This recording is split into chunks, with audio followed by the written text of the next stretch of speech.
Election से पहले बल्ले का निशान पीटीआई को वापस मिल जाएगा। चीफ इलेक्शन कमिश्नर पीटीआई ने खुशखबरी सुना दी।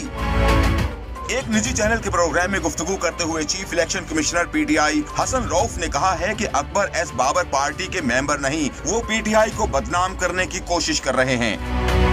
हसन रऊफ ने कहा कि हमसे गैर कानूनी तौर पर बल्ले का इंतखाबी निशान लिया गया था। इस वक्त पार्टी में कोई ओहदा नहीं है। हमें ओहदे देने के लिए दोबारा इंट्रा पार्टी इलेक्शन कराना होंगे, जिसके लिए हमने जनरल बॉडी बनाई है। उसी के फैसलों के मुताबिक इंट्रा पार्टी इलेक्शन होंगे।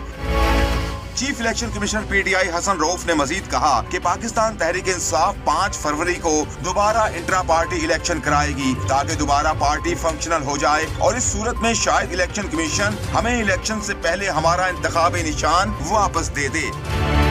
इंट्रा पार्टी इलेक्शन के बाद इलेक्शन कमीशन को इंतखाबी निशान वापस देना चाहिए। रिजर्व सीट पर हमारा हक उस वक्त होगा जब हमें इंतखाबी निशान वापस मिलेगा।